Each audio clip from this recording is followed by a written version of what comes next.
Sixth grade, welcome to another test for Friday. This time you're taking on your science test.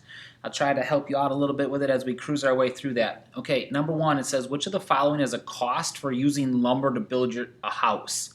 And so cost, guys, it would be what's a negative side of it that's actually true because I'm cutting a tree down.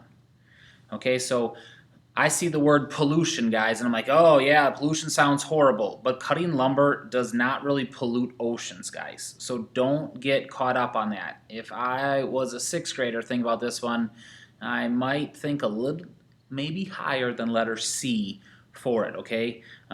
So think about what might be a negative thing of cutting down trees, but be careful because they're all listing negative things here, guys. But it's just which one is actually a negative if I cut the trees down.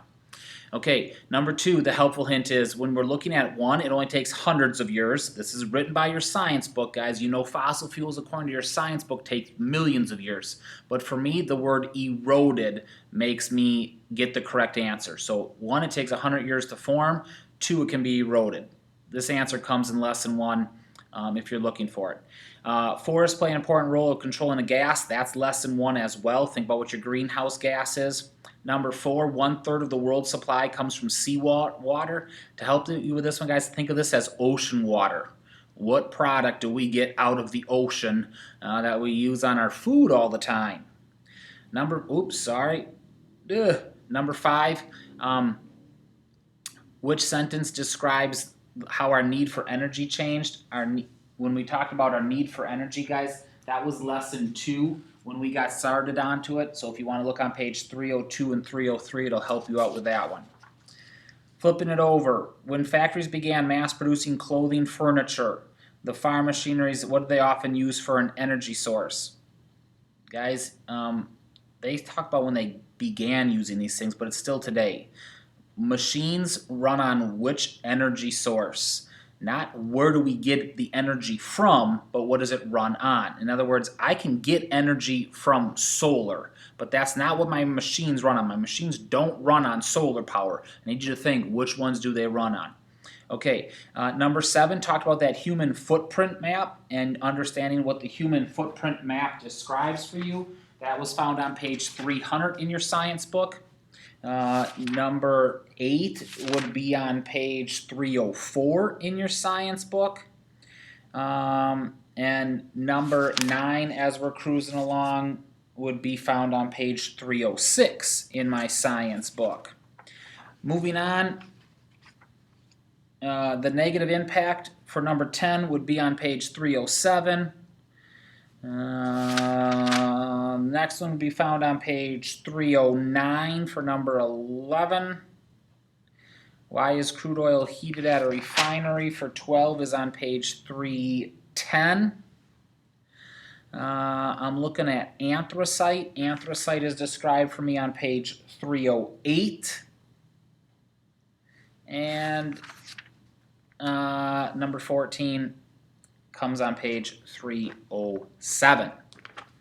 Okay, cruising along to my short answer questions. Describe 2 ways that fresh water can become unsuitable for use. So what might go wrong with fresh water so I can't use it anymore? When we talked about water resources, guys, that was found on, make sure I get the right page, on page 298 would give you 2 different reasons the way that would work. Number 16, a company clears a large forest for lumber to make paper. Explain how this action affects 2 other resources. Okay, so what you're saying is we sawed down the trees. Give me another resource that could be affected by this. One resource that instantly jumped into my head was soil or land resource. That could obviously be eroded away, guys, so that's how sawing down trees could have an impact on the land resource as it gets eroded away. I gave you one, you need to think of a second one. Number 17, it says, explain the harmful effects of strip mining has on the environment and explain how these things can be reversed. Guys, that's how we ended on Wednesday when you talked about the negative effects of strip mining. So they described strip mining on page 312, and then they talk about all the rules on page 312 and 313. So you're kind of taking 312 and 313 and you're saying what is bad, and then you're explaining how we fix that stuff. If I was a 6th grader, I would try to put into my sentence how we reclaim it. So getting to that phrase. Bottom of it, guys, you have 5 questions for extra credit. Now, normally there's this big, huge question down here, guys. I took that question and I put it, the question was, give me all the positives and negatives of our different energy sources. So I just moved it and created a little bit more room for you. So you have your 5 energy sources. I know there was tidal energy as well, and there's also fossil fuels, guys, but I didn't put that in. I just gave you your renewable energy resources. So step 1, you describe it. In other words, how does it work? Like, how do we get hydroelectric power? It's power from when we put a dam across the river. Okay? And then you list all the positives and negatives of it.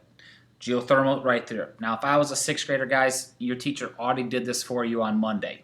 Created that beautiful chart for you, gave you the description, gave you the positives, gave you the negatives, gave you in that chart on Monday if it was renewable or non-renewable. Obviously, if it's renewable, guys, that's a positive. If it's non-renewable, that would be a negative. And off you go. Okay, second thing I want you to do is this. We're going to pretend you're the president, and you have to decide which of these energy sources we're going to invest our nation's money in for future use. So you're going to write your little speech that'll give the American public explaining your choice and why it is best the one to spend their tax money on. So guys, if you're using this chart or using the chart I gave you on Monday, we got all kinds of reasons. I want you to look at those reasons and say, this is where I think America should go for energy because, and then you give your reasons for it. Now, I'm not going to say, I think we should go to tidal energy because, guys, I can't think of the positives. The positive, I get it, it doesn't pollute, and I get it, it's renewable, and I get it, it's cheap. That sounds great. But we have no places in America where we can actually get energy from tidal power right now because our coastlines aren't built to have it. I can't all of a sudden invent the tides to do those things. So I want you to think which one of these would be the thing to go to say, let's start doing this, and you just give a nice little speech to try to convince me.